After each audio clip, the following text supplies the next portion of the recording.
नमस्कार, खबरों की खबर में आपका स्वागत है। हिंदुस्तान के गृह मंत्री अमित शाह ने आज एक बहुत ही हाई पावर्ड मीटिंग बुलाई थी और इस मीटिंग का पर्पस पीएफआई को लेकर के था कि जिस हिसाब से दिल्ली के हिंसा में पीएफआई का रोल अब साफ साफ नजर आ रहा है। देश भर में जहां जहां रामनवमी और हनुमान जयंती के दिन पथराव और हिंसा आगजनी की खबरें आई, हर जगह से पीएफआई का जो कनेक्शन निकल रहा है, तो अब सरकार ने एक मीटिंग बुला करके तमाम एजेंसियों से पीएफआई का इनपुट मांगा है और ये खबर आ रही है कि आगे आने वाले 3-4 दिनों में तमाम एजेंसियां पीएफआई के ऊपर कहर बरसाने जा रही है। और जो राजनीतिक दृष्टि से अगर आप देखें तो बताया यह जा रहा है कि कर्नाटक की सरकार सबसे पहले अगले 1-2 दिन के अंदर पीएफआई के बैन की मांग करने वाली है। आज जो मीटिंग हुई उस मीटिंग के बारे में क्या खबर आई है, यह जरा सा देखिए।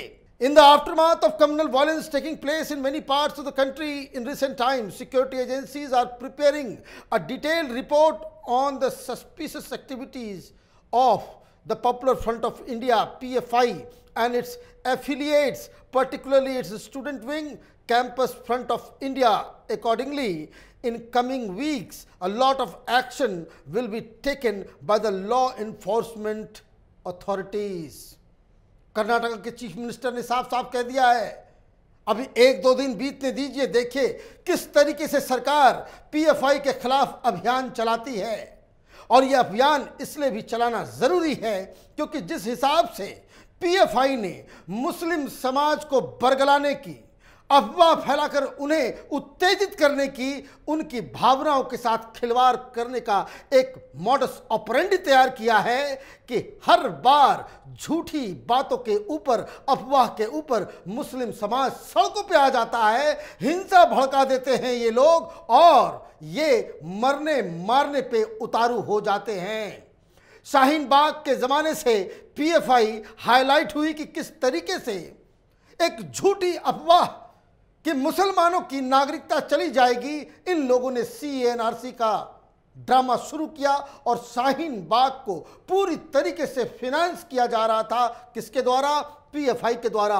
उस दौरान करीब 250 करोड़ रुपए सिर्फ यूपी के अंदर खर्च किए गए थे पीएफआई के द्वारा कि यूपी के अंदर आग लग जानी चाहिए। लेकिन जब योगी आदित्यनाथ का डंडा चला, ये सारे लोग पकड़े गए, सारा इन्वेस्टिगेशन चल रहा है और योगी आदित्यनाथ ने उसी वक्त पीएफआई के ऊपर राष्ट्रव्यापी बैन लगाने की मांग की थी। और अब जब लगातार इस तरह की घटनाएं बढ़ती चली जा रही हैं, जिस हिसाब से ये कैंपस फ्रंट ऑफ इंडिया, ये पीएफआई का एक स्टूडेंट विंग, उसने हिजाब के मसले को लेकर पूरी दुनिया में हिंदुस्तान को बदनाम करने में वो लोग कामयाब रहे थे कि हिंदुस्तान में हिजाब के ऊपर बैन लग गया, मुसलमानों के ऊपर अत्याचार हो रहा है।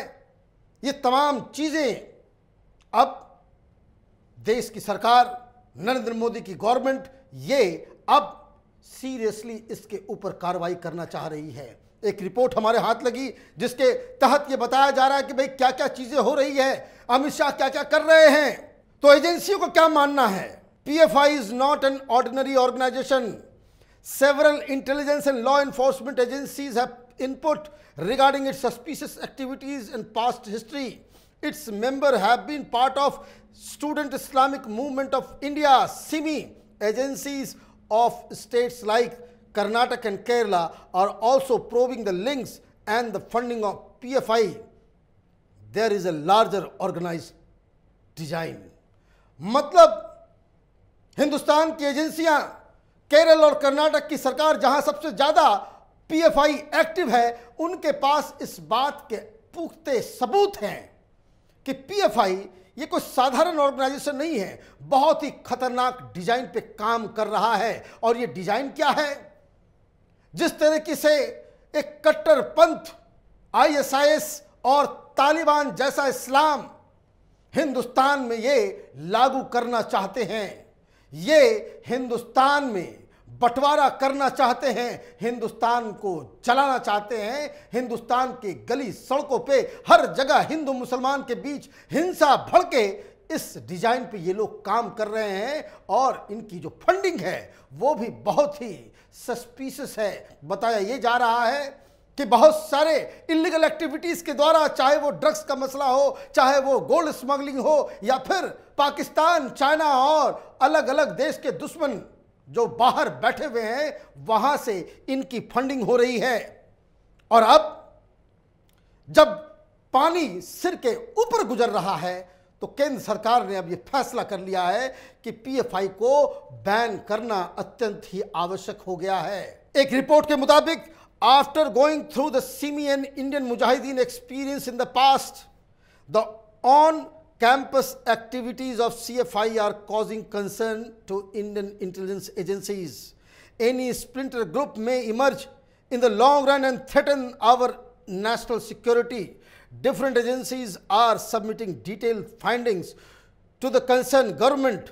The government could then decide whether the organization should be banned or not. ये जो इनपुट्स आ रहे हैं कि जिस हिसाब से ये तो सिमी का नया रूप है, सिमी को बैन कर दिया गया था एक आतंकी संगठन बना के, और सिमी स्टूडेंट के बीच काम कर रहा था जिस तरीके से अब CFI campus front of India काम कर रही है। और सिमी का एक स्प्लिंटर ग्रुप था जिसमें वो सिमी के कार्यकर्ता जो जिहाद के नाम पे अपनी जान कुर्बान करने को तैयार होते थे, उनको आतंकी गतिविधियों में झोंक दिया जाता था। और उस संगठन का नाम सिमी ने रखा था इंडियन मुजाहिदीन। और इंडियन मुजाहिदीन ने हिंदुस्तान के कई शहरों में बॉम्ब ब्लास्ट किए थे, चाहे वो बनारस हो, चाहे वो अयोध्या हो, दिल्ली हो, अहमदाबाद हो, बॉम्बे हो, ट्रेन के अंदर, बस के अंदर, सड़कों पे, हर जगह देश में इन लोगों ने कई सारे खूंखार आतंकवादी गतिविधियों को अंजाम दिया था। और ये क्यों दिया था? ये सिमी का ही एक स्प्लिंटर ग्रुप।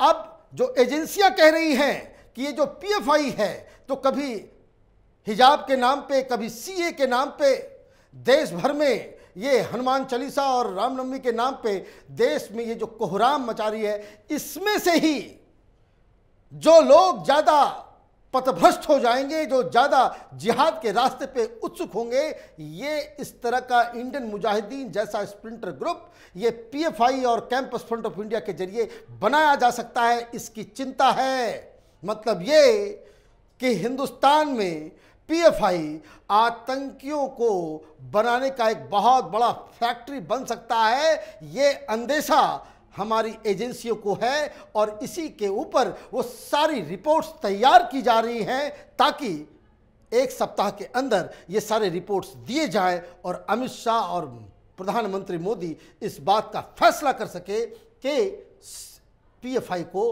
बैन करना है या नहीं करना है। आगे भी इस रिपोर्ट में क्या लिखा हुआ है? PFI was active since last many years, but after the Citizenship Amendment Act CAA protest, it gained momentum, particularly in southern India. As of now, it has branches in 22 states. It is taking an aggressive stance on many controversial issues and playing with the emotions of particular community. On the question of hijab, its students' wing, Campus Front of India organized massive protests on the campus of Karnataka. ये पहले से, ये 2007 से PFI active है। सिमी को ban किया गया। सिमी में जो लोग थे जिनको आतंकी करार दिया गया, ये लोग अलग नाम से, पीएफआई के नाम से ऑर्गेनाइजेशन इन लोगों ने शुरू कर दी। 2007 से ये कार्यरत है। दिक्कत क्या हुई? उस समय यूपीए की सरकार थी। आपने संगठन को तो बैन कर दिया, लेकिन लोगों को छोड़ दिया। वो क्या करेंगे? ये आदत जाती नहीं है। इन्होंने नाम ही बदल दिया, पीएफआई नाम से इन लोगों ने शुरू कर दी थे। अब बताया ये जा रहा है कि ये सीए प्रोटेस्ट के दौरान पीएफआई फिर से पूरे देश में छा गया है। कैपिटल टीवी के जितने दर्शक हैं उस चीज को याद करेंगे तो आपको पता चलेगा। ये उस तरह के तमाम वीडियोस हमारे आर्काइव्स के अंदर है। जब ये शाहीन बाग का आंदोलन चल रहा था, उस वक्त कैपिटल टीवी लगातार चीख चीख के ये बात कह रहा था कि ये किसी कानून के खिलाफ नहीं बल्कि हिंदुस्तान में जिहादियों को पैदा करने के लिए रिक्रूटमेंट ड्राइव चल रहा है। और ये बात अब इस तरह की रिपोर्ट से साबित होती है कि सीए के बाद से 22 राज्यों में, आप ये समझिए, देश के 22 राज्यों में पीएफआई ने अपने पैर पसार लिए हैं। और इसलिए हिजाब का मसला शुरू होता है कर्नाटक के उडुपी में और प्रोटेस्ट राजस्थान में शुरू हो जाता है, महाराष्ट्र में शुरू हो जाता है, कहीं कोई वीडियो पे फेक अफवाह उड़ाई जाती है, त्रिपुरा में हिंसा भड़क उठती है, महाराष्ट्र में। ये सब पीएफआई के नेटवर्क का कमाल है। और जो एक ऐसा संगठन जो पूरे देश में अशांति पैदा करने की क्षमता रखता हो और जो मुस्लिम समुदाय को इमोशनली ब्लैकमेल करके उनकी भावनाओं को भड़का के हिंदुस्तान में दंगे कराने की साजिश रचता हो, इसके ऊपर तो अविलंब बैन लगना चाहिए। लेकिन देश के कानून कायदे अलग हैं। सरकार कोई फैसला लेती है उसके पीछे भी बाकायदा कागज तैयार होना चाहिए। अमित शाह ने आज जो मीटिंग ली है उसका पूरा पर्पस यही था कि जो तमाम सेंट्रल एजेंसियां हैं, जो हिंदुस्तान की सिक्योरिटी और जो मनी लॉन्ड्रिंग और ईडी, जो तमाम सेंट्रल एजेंसीज हैं, उनसे पीएफआई के क्रियाकलापों के ऊपर एक रिपोर्ट मांगी गई है। ये रिपोर्ट आते ही मोदी सरकार पीएफआई के ऊपर बैन लगाएगी, ऐसी खबर आ रही है। हमारी नज़र इस खबर पे बनी हुई रहेगी। आप देखते रहिए कैपिटल टीवी। हमारे वीडियोस को लाइक कीजिए, शेयर कीजिए और हमारे चैनल को सब्सक्राइब कीजिए। धन्यवाद।